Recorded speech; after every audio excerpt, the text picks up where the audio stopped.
You're listening to Radio Lewes, where the music matters.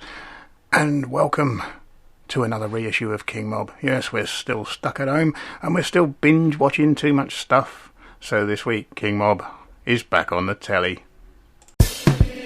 Radio Lewes. Local webcasting for a worldwide audience. Hi, it's King Mob, and I'm back on the telly again. And it's 1965, and it's Friday, and it's 6 o'clock. And the weekend starts here. 1, 2, 3. 1, 2, 3. Ow. All right. Got to know how to hold it. Like Bonnie Maroney. Mashed potato. Do the alligator. Put your hand on your hips, yeah. Let your backbone slip. Do the 1, 2, say. Like my little Lucy. Wow. Na na na na na. Na na na na na na na na na na. Na na na na. I need somebody to help me say it one time. Na na na na na. Na na na na. Na na na na na. Na na na na.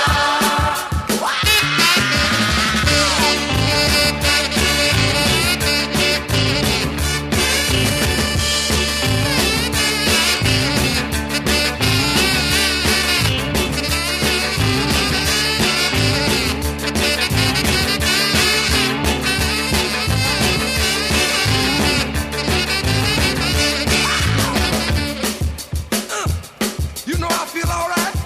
Huh. Feel pretty good, y'all. Huh. Na na na na na. Na na na na na na na na na na. Na na na na. Come on, y'all, let's say it one more time. Na na na na na. Na na na na. Na na na na na na. Na na na na. Dance to the night. With Long Tall Sally. Twisting with Lucy. Doing the 1, 2, say. Roll over on your back. I like it like that. Do that jerk. Watch me work, y'all. I'll do it. I'll do it. Help me do it. I'll help me. I'll help me. Ow! Let's do it! Boy, I bet that one bust a mic. Wilson Pickett. And that was the theme tune. It's not 1965 and it's not even Friday. But that was the theme tune for Ready, Steady, Go back in the 60s when it was the big show. It wasn't actually the original theme tune. The original theme tune was 5, 4, 3, 2, 1 by Manfred Mann. And on the early version of Ready, Steady, Go, it was kind of halfway like a sort of formal pop show. But they had this lovely girl called Cathy McGowan on it. And I'd never seen a natural performer before. I mean, they were all highly mannered people who presented television shows. Cathy was just like somebody you knew.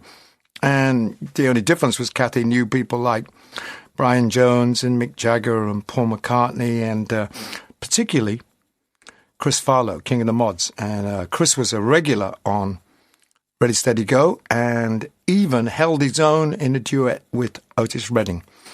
Unfortunately, that's not good enough to play for you, but this one is.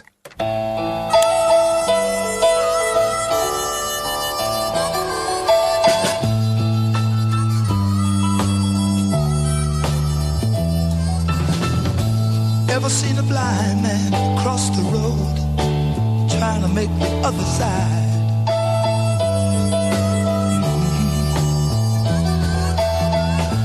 Ever seen a young girl growing old, trying to make herself a bride?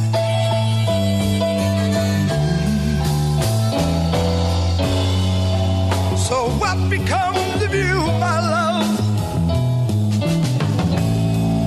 when they have finally stripped you of the handbags and the glad rags that your granddads had to sweat so you could buy?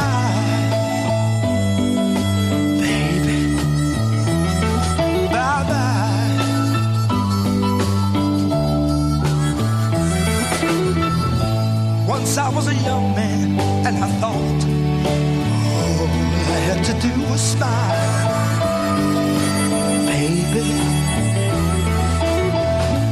You are still a young girl and you bought everything in style.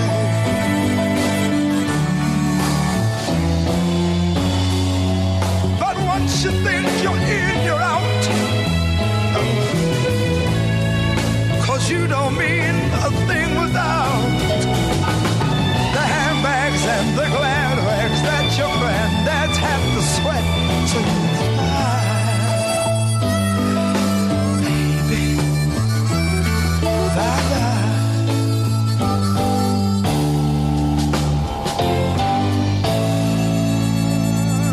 Oh, sing a song of sixpence for your sake and take a bottle for a ride.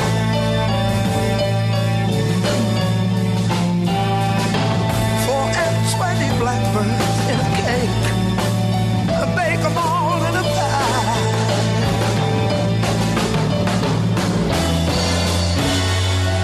They told me you missed school today,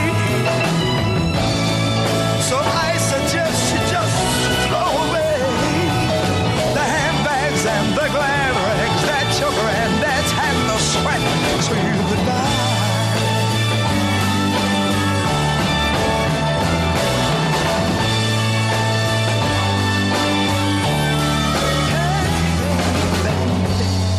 They told me you missed school today, so I suggest you just throw them all away. The handbags and the glad rags that your granddad's had to sweat so you could buy. Baby, bye-bye.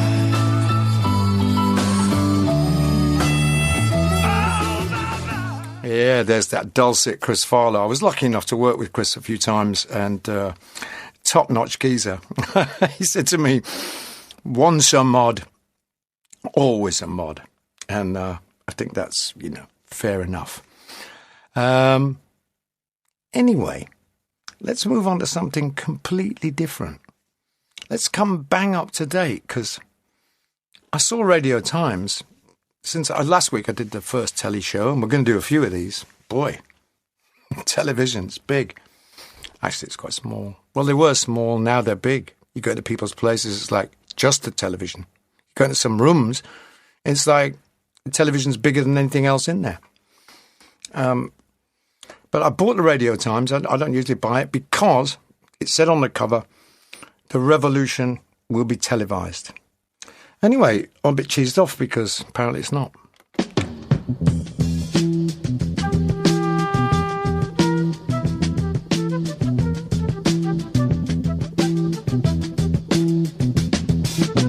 You will not be able to stay home, brother. You will not be able to plug in, turn on, and cop out.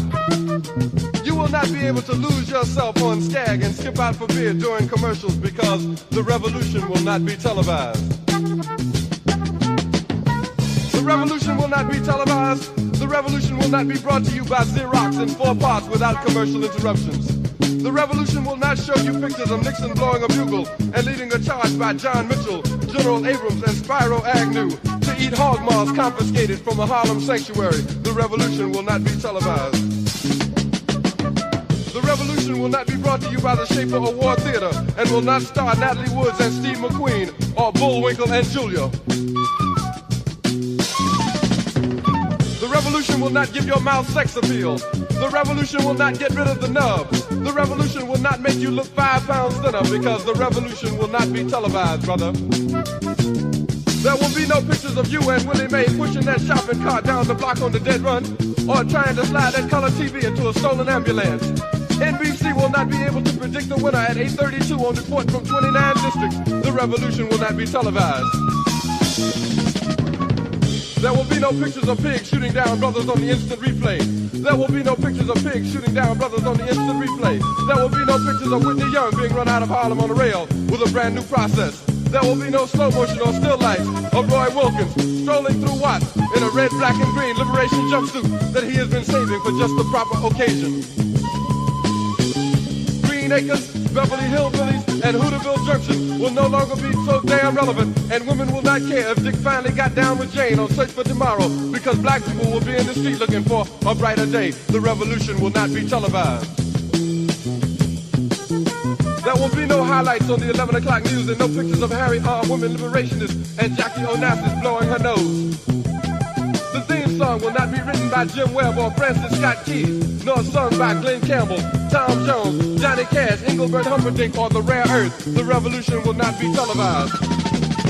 The revolution will not be right back after a message about a white tornado, white lightning, or white people. You will not have to worry about a dove in your bedroom, the tiger in your tank, or the giant in your toilet bowl.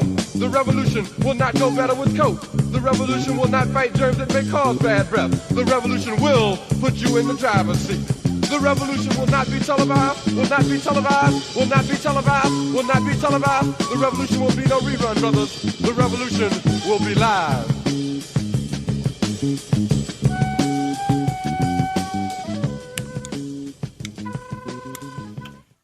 There you go, Gil.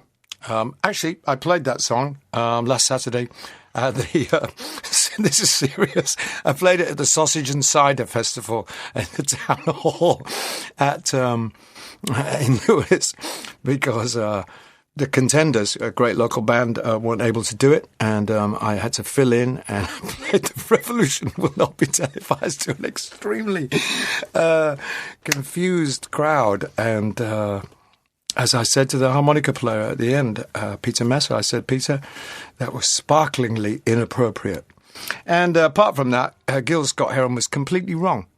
Actually, the revolution was televised. I mean, we all, back in the day, we all saw the barricades in France. We saw the Kent State. We saw all the Americans protesting against the Vietnam War. And what happened was people just went, oh, yeah, that's the revolution. It's like a telly show.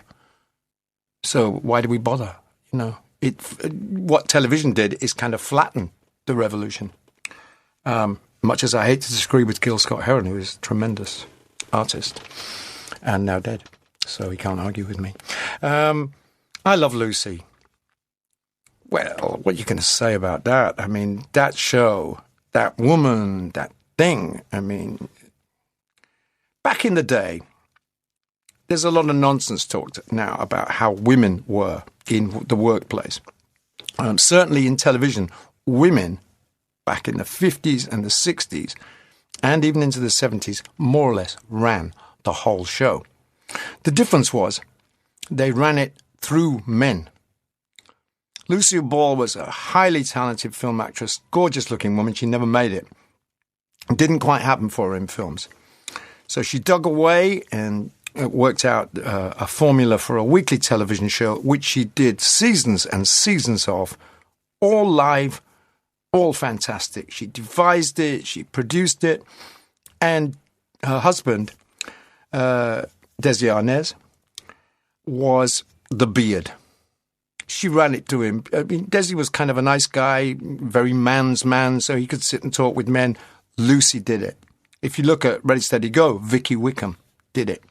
If you look at lots of kids' TVs, it was Muriel Gray. So, anyway, nowadays women don't work through men like that. They go out front and do it. Is that any better? Who am I to judge? Anyway, Lucy was the best. And what you may not know is that Lucy's theme had lyrics. And here she is to kind of, her and Ricky Ricardo are going to tell you about it.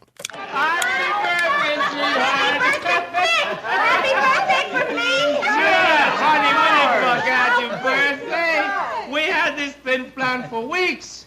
We just couldn't get a hold of you. We ran out of the house. Nobody could find you. Oh, no. And I got a wonderful present for you. You want to hear it? Hear it?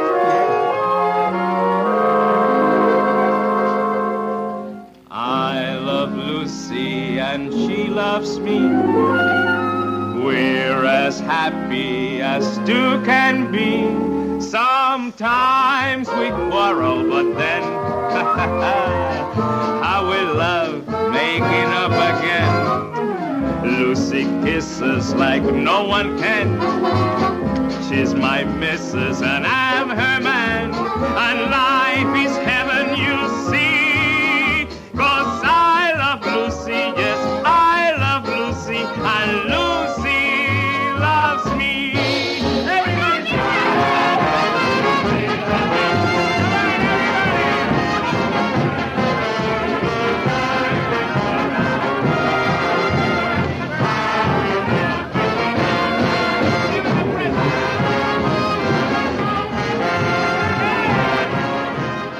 there you go. That was Lucy's birthday, and then Ricky sings a song and Babaloo. And before that, probably Lucy had got really confused as to what was going on because there was secrecy. She probably thought Ricky Ricardo was having an affair, maybe with Ethel next door. It was always confusion, but Lucy was gorgeous. Animation on television was a bit odd. Back in the day, the Walt Disney Company wouldn't sell stuff like Mickey Mouse and Donald Duck to TV because Disney in the States had its own channel, and they wouldn't let those. Personally, I don't care because I could never stand the Disney cartoons. I can't stand that mouse. I don't know what the duck's talking about. I've never, ever enjoyed. I mean, I appreciate the artistry of something like Sorcerer's Apprentice or even Fantasia, but I just don't like the Disney stuff. I love the Warner Brothers stuff, which is Bugs Bunny, which is Roadrunner, which is Foghorn Leghorn. I say it, boy. I say it, boy.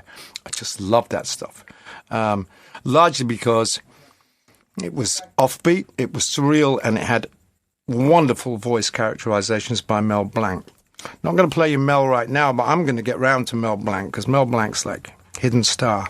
Anyway, none of that was on. So what happened was a kind of weird hybrid animation thing got developed for television. People like Hallison Batchelor and Dick Williams developed a kind of cheaper line animation, which was standard cartoon fare for kids in the 50s and 60s.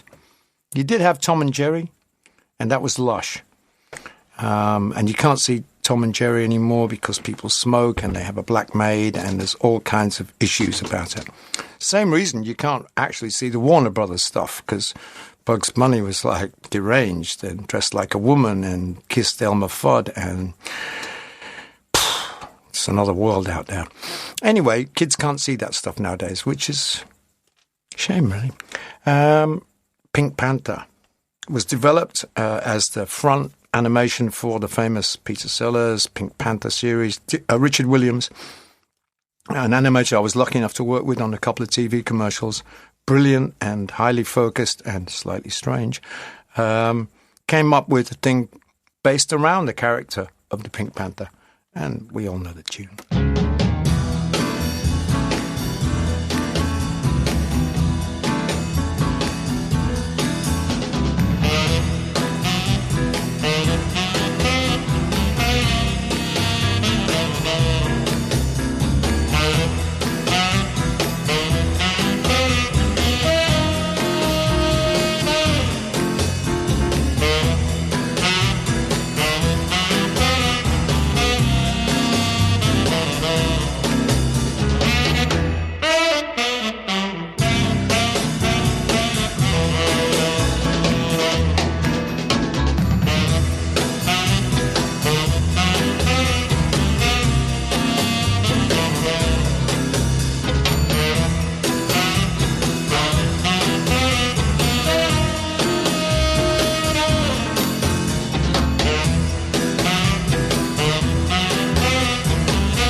That's koozie, Henry Mancini. I didn't mention, should have done, Ben just reminded me, the Hanna-Barbera crew. And that was American cheap line animation, but it was better than the European stuff. Yogi Bear, Deputy Dog. I like those. They came with the television. Sorry? Rocky and Bullwinkle. Rocky and Bullwinkle. Ben, that's not Hanna-Barbera. Is it not? No. That's a different crew, and they did that thing, Mr. Peabody and Sherman travelled through time. Rocky and Bullwinkle, yeah, it's a different thing. Natasha and Boris, the spies that they were against. Okay.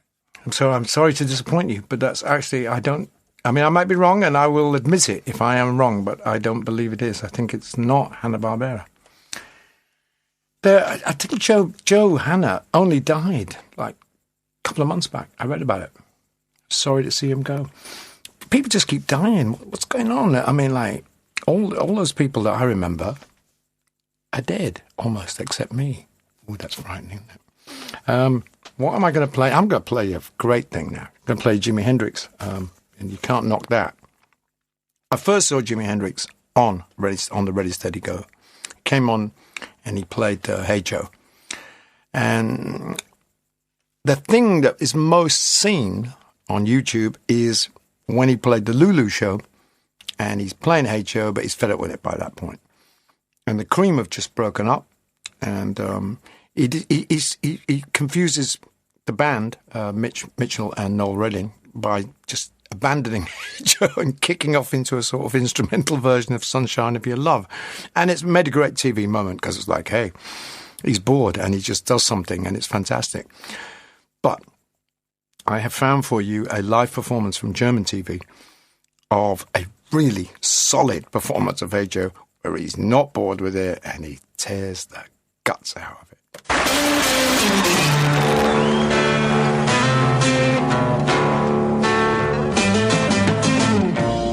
Hey Joe, where you going now? Running your head.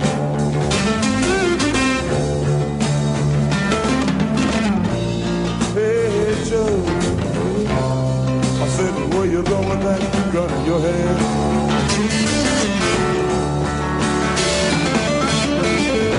I'm going out to shoot my old lady.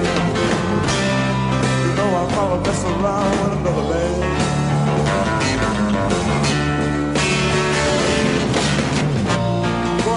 My old lady, you know I'm gonna mess around with another man.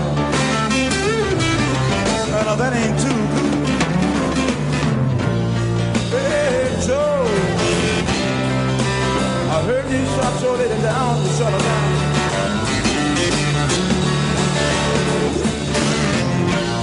Hey Joe, I said, I heard you shot your lady down, you shut her down. Yeah. Yes, I did, I shot her. You know I'm gonna mess around town. Yeah. Yes, I did, I shot her. You know I'm gonna mess around town. And I give it a gun. I shot her.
Well, that's a monster. That really is. I mean, I'm just unbelievably happy about that.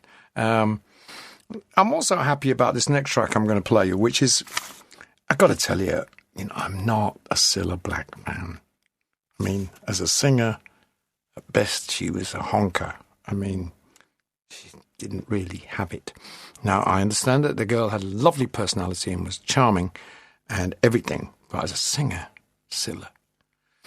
Anyway, she had her own TV show, and if you wanted to go on that show back in the day, like Mark Bolan did, because you wanted to plug your records, and it was a BBC TV show. By the way, I got to context this. We're talking about television where everybody watched things at the same time. Millions and millions and millions of them. Now, to me, once it's diffused and I can watch a show on catch-up if I so cared to or whatever, it's all vague. And then somebody saw it and have you seen it yet? No, but I will tonight. And when everybody watched a television show, it gave it a real psychic charge. And we will be dealing with the big monster, Top of the Pops, probably next week.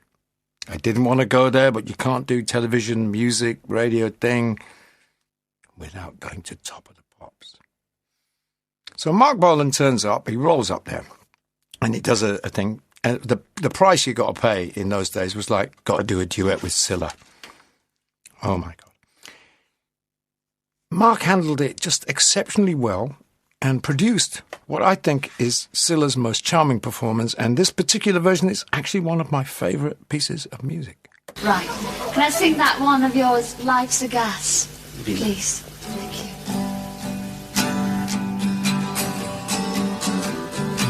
I could have loved you, girl, like a planet.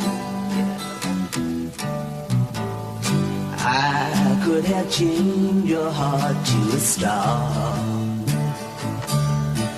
But it really doesn't matter at all. No, it really doesn't matter at all. Life's a gas.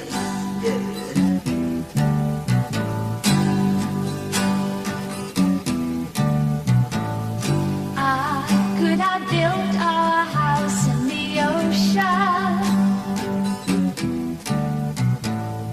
I could have placed our love in the sky. Yes, you could. But it really doesn't matter at all. No, it really doesn't matter at all. Life's a gas.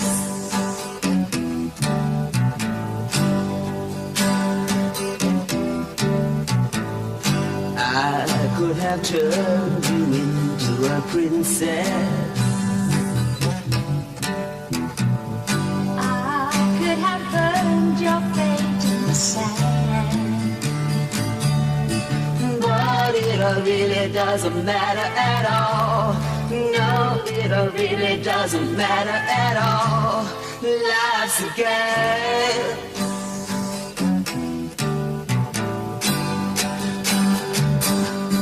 But it really doesn't matter at all. No, it really doesn't matter at all. Life's a gas, and I hope it's gonna last.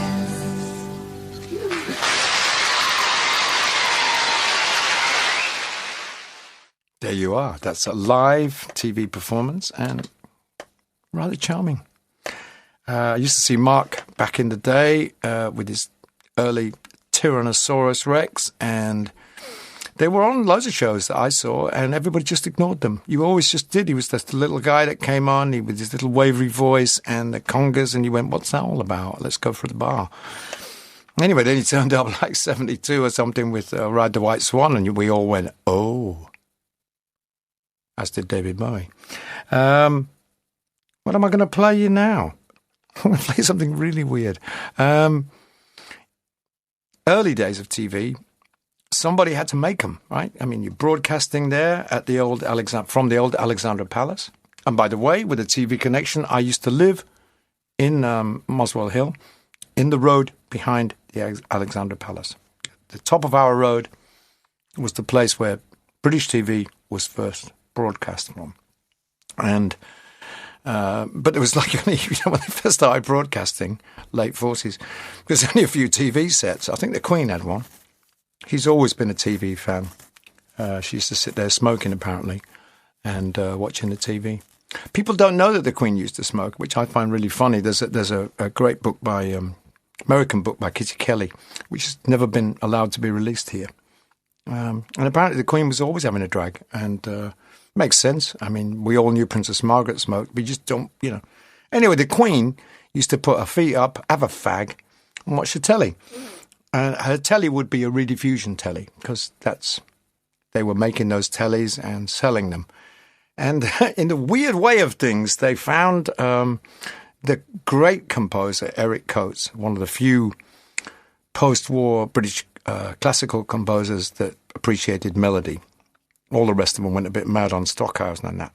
But Eric, who wrote the Desert Island Disc thing, he was knockout. And for rediffusion to sell their televisions and play on rediffusion televisions, here's the Rediffusion March.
was going to fade that, but I just couldn't. It was just so wonderful.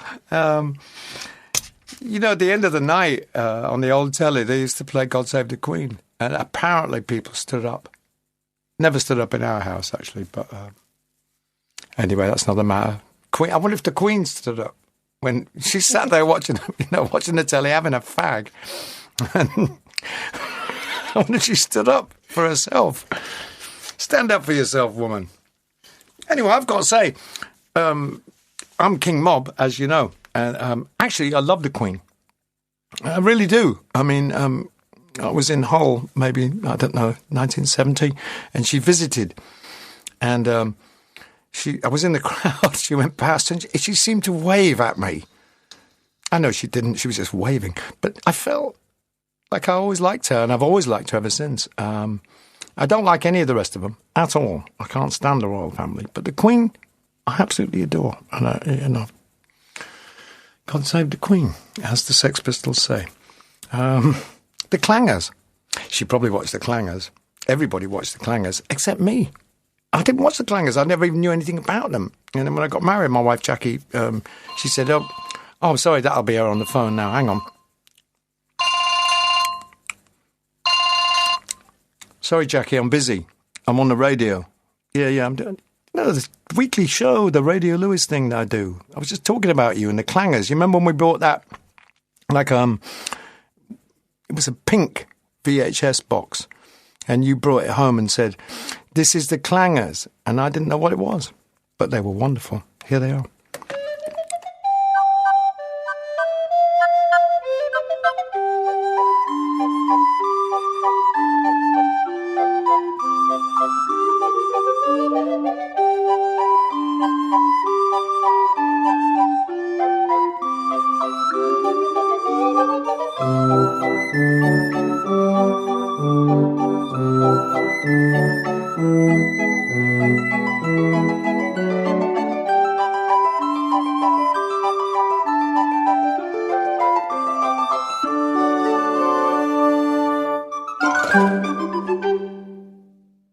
Find out when we add new clips and build a playlist especially for your child by subscribing for free. Who was that man? What's all that about? Subscription list for you trying to sell things to kids? Mind you, there's a lot of that goes on. Anyway, the Clangers. Pure charm. Pure, I don't know what, really. Weird as anything. Lived on the moon. I don't know. Were they knitted? I don't know. It's so weird. But beautiful. Beautiful weird. And well done to BBC for coming up with such a strange idea. The BBC also did, I realised after I'd done the fake Beatles show the other week, as people said, oh, it's like the Ruttles. Actually, it wasn't anything like the Ruttles, and I dispute that. Ruttles took another very funny way of looking at things, and I did like the Ruttles show. And Eric Idle, along with Neil Innes. But Eric Idle, although he's famous for doing the Monty Python songs, didn't actually write the songs, any of them, for the Ruttles. They were all done by Neil Innes, who was in the Bonzo Dog Doodah Band, and once produced a single for me that never got released. And we were all very excited to be working with Neil Innes. And he was decent, but he just wasn't funny. And I know quite a lot of comedians, as it happens, and none of them are, like, funny. I mean, like, if you hang out with comedians, everybody else is funnier than them, because they save it.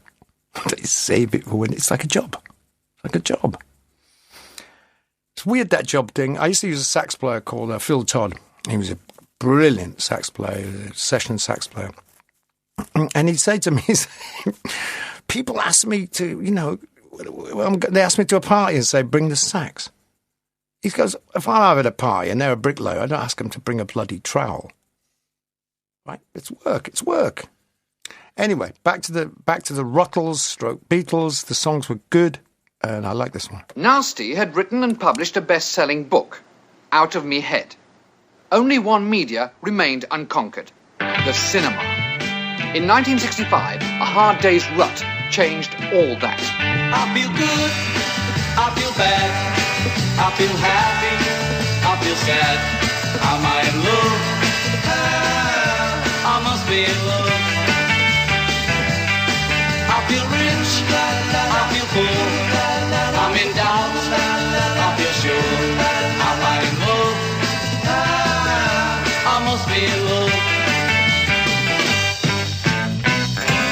Any time of the day I can see her face when I close my eyes. She's a dream, she is real, can't explain how I feel. Am I in love? I must be in love.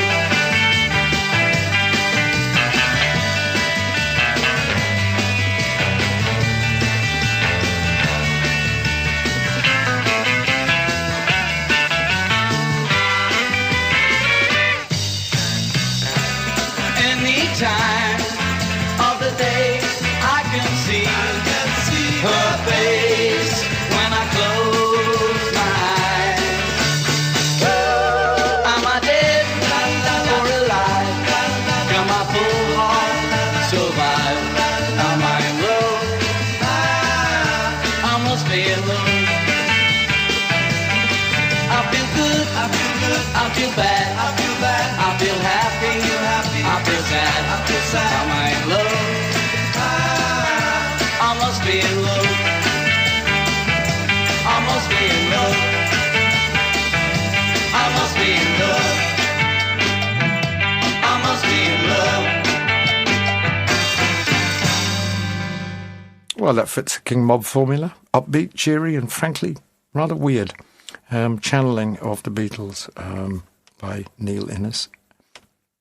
And where are we going now? Ooh, happy days. I'm a small child and I'm wearing a woolen jumper and I'm sitting in front of the television with, I don't know, whatever I would be eating. My mother was a dreadful cook, so it could, wouldn't really matter. It all looked the same. Whatever the meal she served was, it looked like the same meal all the time. I was always very keen to eat out at other boys' houses.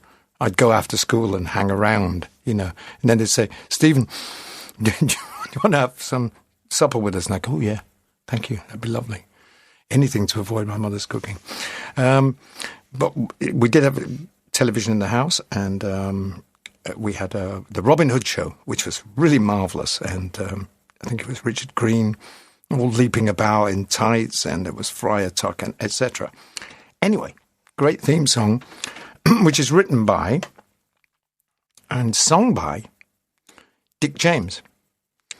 Dick James was a music publisher who later, then he was just a job-in singer, doing a television job, and he kind of lucked out, really, which is he bought the Beatles catalogue right at the start for a couple of £100. Did really well out of it.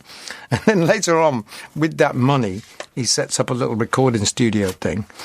And there's this overweight, specky kid down there. After hours, this kid's making an album. And he takes it up to play to Dick James. And Dick James goes, yeah, that's not bad. I think we might put that out. And that was Elton John. It was basically just a T-boy kind of tape-op type thing. And he made this album. And I think Dick James, singer of the Robin Hood, liked it so much he formed a DJM label because they couldn't... That's right. So he had the publishing on it and no record company would take it up. Elton John was turned down by everybody. So Dick James formed his own record label and here he is singing Robin Hood,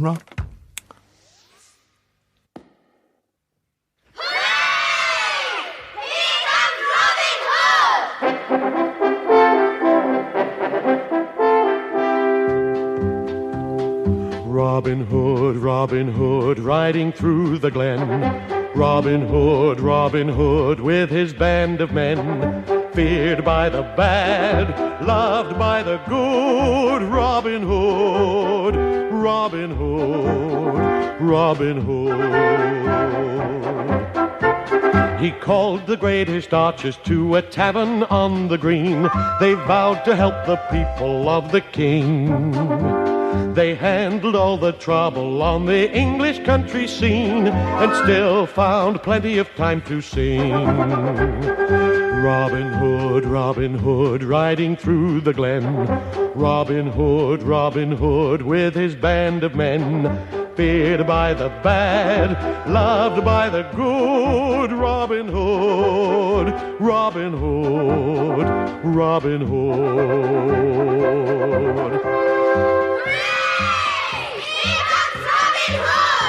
Well, children, would you all like to join in with me?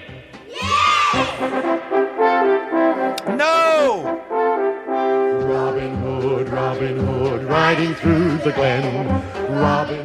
Robin Hood, with his merry men. Loved, feared by the bad, loved by the... Oh, yeah, Robin Hood. It all comes back to me. Robin Hood. He came to Sherwood Forest with a feather in his cap, a fighter never looking for a fight. His bow was always ready and he kept his arrows sharp. He used them to fight for what was right. Robin Hood, riding through the glen. Robin Hood, with his band of men. Feared by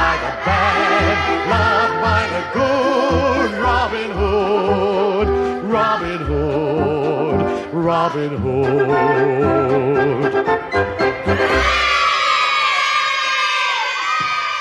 Hurrah! Hurrah, everyone! Hurrah for Robin Hood, because his bow was always ready and his sword was always sharp, or, I don't know, was he feared by the bad good or loved by the good bad? Doesn't really matter. I wonder where they got those kids from. Probably just, I think there used to be an organisation which was like Rent Kids, because there was loads of kids, and children were happy back then. If they weren't, they were told off about it. You had to be happy. When we went out, we had to be happy. I mean, that was it.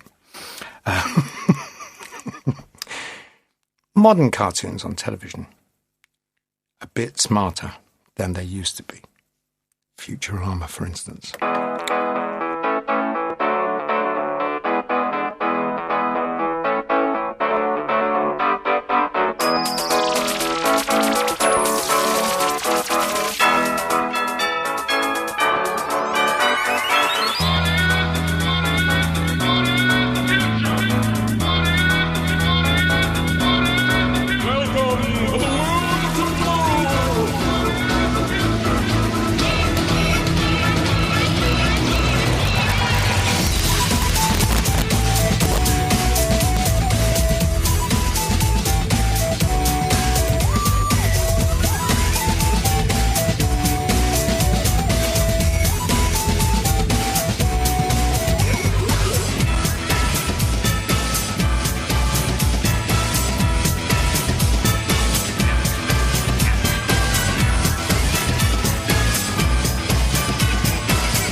Little tiny bird, my name is Tweety Pie. I live inside my bird cage, hanging way up high. I like to swing upon my perch and sing my little song. But there's a cat that's after me and won't let me alone. I thought a putty tat a-tweeping upon me. I tore a putty tat as plain as he could be.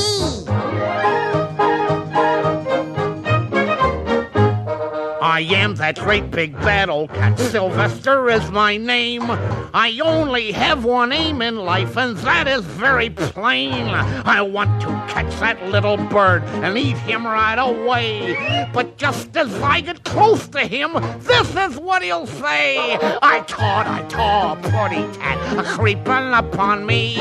You bet he saw a putty tat. That putty tat is me.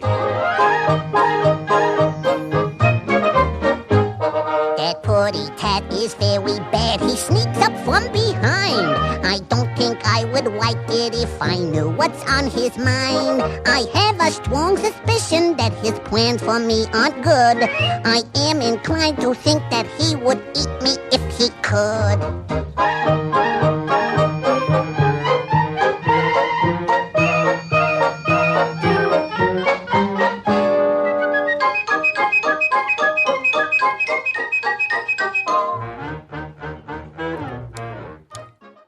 Well, that was the great Mel Blanc following Futurama. I mean, I wasn't going to play that, but I couldn't resist. Mel Blanc did the voice characterizations for every single Warner Brothers character. Bugs Bunny, Elmer Fudd, Daffy Duck, Foghorn. Roadrunner didn't need one because he never said anything. But if there was a voice, and he's doing both parts on that, Tweety Pie and Sylvester, Mel Blanc was just an absolute genius. And those cartoons, he was just working for a flat rate as a voiceover guy. And when the cartoons started to get really successful, which they were actually, people used to go to movies just to see those cartoons. Mel went and asked for more money. He went to Leon Schlesinger, who was the head of the Warner Brothers animation department, and said, I need more money, otherwise I'm not going to do this. And Leon said, well, there just isn't any. There's no more money. So Mel said, well, then give me a credit. So that's why on all of the Warner Brothers cartoons, after the first year or so, you will see voice characterizations, Mel Blanc. Well, that paid the rent, because as soon as people in Madison Avenue saw that, they said, oh, that's the guy that does those great voices. So then he became the voice of Speedy for Alka-Seltzer, and Mel made an utter fortune just from the credit. Happy ending. Here's Led Zeppelin.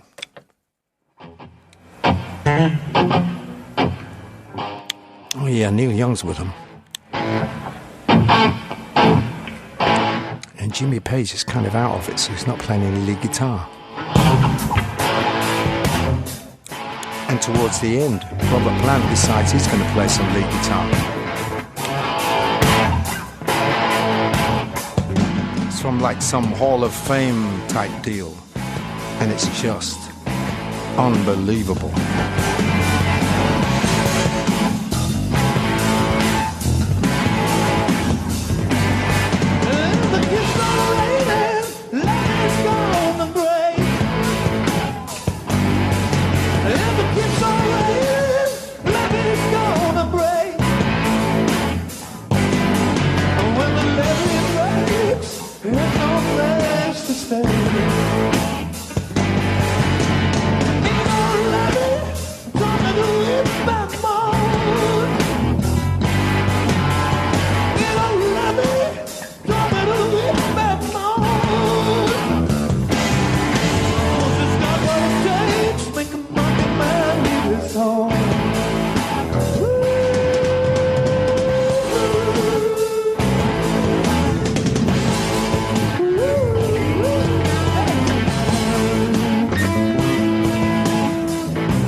Radio Lewes. Local community webcasting.